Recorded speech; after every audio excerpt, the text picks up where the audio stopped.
রু সে জন্মায় না, রুকে আল্লাহ সৃষ্টি করে নাই। এখানে রু শব্দটা আল্লাহ বলে নাই, আল্লাহ কিন্তু বলে দিচ্ছে মানুষ, ইনসান এবং বাশার। ইনসান এবং বাশারকে সৃষ্টি করা হয়েছে মাটি হইতে, ঘোলা গন্ধযুক্ত এবং কাদামাটি হইতে, আঠালো কাদামাটি হইতে আল্লাহ রাব্বুল আলামিন মানুষকে সৃষ্টি করেছেন। এবং এই এক মানুষ থেকেই, এক নফস হইতেই অন্য নফসকে সৃষ্টি করা হয়েছে এবং একটি দেহ হইতে আরেকটি দেহ সৃষ্টি হয়। এটাও খোদার রহস্য। এবং মানুষের সৃষ্টির উপাদান যেটা, যেরকম আল্লাহ রাব্বুল আলামিন তিনি বলতেছেন মানুষ ধ্বংস হোক। একটু খেয়াল করেন, রিয়েল টেস্ট কিন্তু এখানে। আমরা যারা মানুষকে খুব ভালো মনে করি এবং সমাজে প্রচারও হয়েছে মানুষ অনেক ভালো জিনিস, কিন্তু প্রকৃতপক্ষে মানুষ করলে ভালো না। মানুষের একটি গুণ কেউ আল্লাহ ভালো বলে নাই। মানুষের একটি গুণকে আল্লাহ ভালো বলে নাই। আপনি যদি খেয়াল করেন দেখবেন আল্লাহ কুরআনুল মাজিদে সূরা আবাসার 17 থেকে 19 নম্বর আয়াতে বলতেছে মানুষ ধ্বংস হোক, সে কতই না অকৃতজ্ঞ। তাকে তিনি কোন বস্তু হতে সৃষ্টি করেছেন, তাকে তিনি কোন বস্তু হতে সৃষ্টি করেছেন? তিনি তাকে শুক্রবিন্দু হতে সৃষ্টি করেন, অতঃপর তার তকদির তথা ভাগ্য নির্ধারণ করে দেন। কতটি কথা বলছে, মানুষ ধ্বংস হোক। মানুষকে ধ্বংস হইতে কইছে আল্লাহ। দেখেন, আল্লাহ মানুষকে ইবাদত করতে কইছে, আল্লাহ মানুষকে ধ্বংস হইতে বলছে। এর পিছনে কি রহস্য আমার এই ধারাবাহিক আলোচনায় আসবে। তাকে কোন বস্তু হতে সৃষ্টি করেছেন? তিনি তাকে শুক্রবিন্দু হইতে সৃষ্টি করেছেন, অতঃপর তাকে তকদির তথা ভাগ্য নির্ধারণ করে দেন। আল্লাহ মানুষকেই তকদির দিছে। এই তকদির আল্লাহ রাব্বুল আলামিন কি এই অন্য যে প্রাণী জগৎ আছে মানুষ এবং জিন ছাড়া তাদেরকে কি দিয়েছেন, সেই বিষয়ে আমরা আলোচনা করব। এবং জিন এবং ইনসান বাদে অন্য অন্য প্রাণীদেরকে কি তকদির দেওয়া হয়েছে? অন্য ব্যক্তি স্বাধীনতা দেওয়া হয়েছে? জিন এবং ইনসান ছাড়া পৃথিবীর অন্য কোনো প্রাণীকে ব্যক্তি স্বাধীনতা আল্লাহ রাব্বুল আলামিন দেন নাই। মানুষকে আল্লাহ রাব্বুল আলামিন সৃষ্টি করেছেন।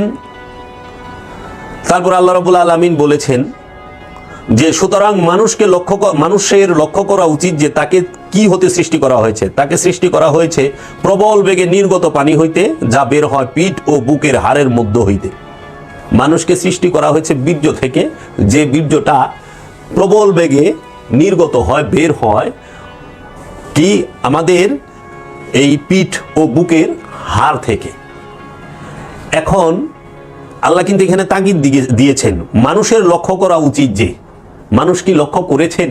আপনারা যারা আমার সাথে যুক্ত আছেন একবার জিজ্ঞেস করেন তো, যার বয়স 40 বছর হয়েছে, 50 বছর হয়েছে, এই 40-50 বছর 30 বছর বয়সে আপনারা কি কখনো লক্ষ্য করেছেন? এই বিষয়গুলো নিয়ে গবেষণা করেছেন? যদি করেন ভালো, আর যদি না করেন গবেষণা করার চেষ্টা করেন। মানুষকে আল্লাহ বীর্য থেকে সৃষ্টি করেছেন।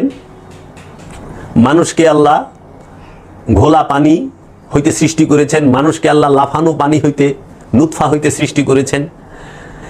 এই নুতফা থেকে, লাফানো পানি হইতে, গন্ধযুক্ত ঘোলা পানি হইতে, পুরা ঠনঠনা মাটি হইতে আল্লাহ রাব্বুল আলামিন মানুষকে সৃষ্টি করলেন। সৃষ্টি করার পরে মানুষ কি নিয়ে আসলো জগতে? আল্লাহ রাব্বুল আলামিন কোরআনে বললেন যে আমি মানুষকে সৃষ্টি করেছি এবং মানুষকে দুধ পান করা ব্যতীত, হে মানুষ তুমি দুধ পান করা ব্যতীত আর কিছু জানতে না। আমি মানুষকে দুধ পান করার জ্ঞান দিয়ে পাঠিয়েছি। খুব খেয়াল করেন, আবার প্রতিটা কথা আমি এখান থেকে পয়েন্ট ধরবো। আল্লাহ মানুষকে বলতেছে যে আমি মানুষকে দুধ পান করার জ্ঞান দিয়ে পৃথিবীতে প্রেরণ করেছে। আল্লাহ মানুষকে দুধ পান করার জ্ঞান দিয়ে পাঠিয়েছেন। তুমি দুধ পান করা ব্যতীত আর কিছুই জানতে না। তুমি যাহা শিখেছ হে মানুষ, মায়ের গর্ভ হতে তুমি ভূমিষ্ঠ হওয়ার পরে তোমার শুধু একটা জ্ঞান ছিল। সেই জ্ঞানটা কি? তুমি পান করা জানতে, পান করতে জানতে, খাইতে জানতা না। চাবানো তুমি জানো না, সেই সময় খাবার খাইতে জানতে না, শুধু পান করা জানতে। কিভাবে পান করতে হয় সেটা তোমাকে কুদরত সে শিখিয়ে দিয়েছেন। এই পান করা ব্যতীত আর কিছু জানতেন না। হাগা মুতা কোথায় কিভাবে করতে হবে সেটাও জ্ঞান ছিল না। কিভাবে আপনি বসবেন, কিভাবে আপনি উপর হবেন, কিভাবে আপনি হাঁটবেন, সেই জ্ঞানও আল্লাহ আপনাকে দিয়ে সেই সময় পাঠান নাই। আপনাকে কথা বলার শক্তি জ্ঞান দিয়ে পাঠান নাই, আপনাকে কথা বলা শেখানো হয়েছে। দেখেন, খাবার খাওয়া শেখানো হয়েছে, মায়ের শিশুকে খাবার খাওয়া শিখাইছে, মায় শিশুকে খাবার খাওয়া শিখাইছে, মা তার সন্তানকে, মাতা পিতা কি কথা বলা শিখিয়েছে, বলো বাবা, বলো মা, দাদা দাদি, নানা নানি। আপনি শিখাই না বলি কইছেন, আমি শিখাই না বলি কইছি। তারপরে হাঁটা দাঁড়ানো শেখানো হয়েছে আমাকে ধরে, বসানো শেখানো হয়েছে আপনাকে ধরে, হাঁটা শেখানো হয়েছে আপনাকে ধরে, সমস্ত কিছুই আপনাকে শেখানো হয়েছে। আপনি বাঙালি, এটা আপনাকে শেখানো হয়েছে, আপনার নাম ঠিকানা সমস্ত কিছু আপনাকে শেখানো হয়েছে। তো পানিটা তো আপনাকে সবই শেখানো হয়েছে, শেখানো বলি আপনি বলতেছেন। এবং মানুষকে আল্লাহর বান্দা করে সৃষ্টি করা হয় নাই, পাঠানো হয় নাই। মানুষকে বলা হয়েছে তুমি আল্লাহর বান্দায় পরিণত হও, আল্লাহর দাসত্ব করো, আল্লাহর দাস হও, আল্লাহর গোলাম হও। একটু খেয়াল করেন, গবেষণা যদি নিজেকে নিয়ে করতে চান। এখন আমার প্রশ্ন হইল, যে ব্যক্তি, যে আলেম, যে ওলামা, যাহারা আরবি জানা জাহাজ, আরবি জানা পণ্ডিত যারা, তাহারা যে বলেন রসুল মানুষ, আমরাও মানুষ, নাউজুবিল্লাহ মিন জালিক, রসুল মানুষ, রসুল আমাদের মতো মানুষ, নাউজুবিল্লাহ মিন জালিক, নাউজুবিল্লাহ মিন জালিক। আল্লাহর রসুলকে আল্লাহ রব্বুল আলামিন মানুষ বলে সম্বোধন করেছেন। সারা কোরআনে কোন আয়াতটা আছে? নাই। ওনারা একটা দলিল দিবেন সূরা কাহাফের শেষের দিকে, যে আয়াত, কুল ইন্নামা আনা বাশারুম মিসলুকুম, কুল বলে দিন,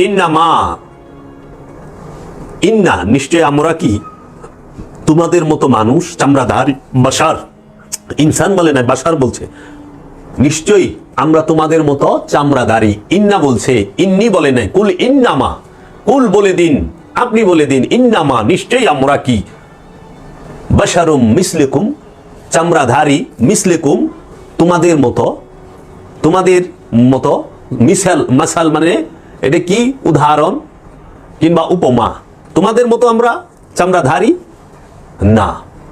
এই বর্ণনাটা আমি দিব। যারা বলে রসুল মানুষ, তাদেরকে বলতে চাই একটু খেয়াল করেন, সূরা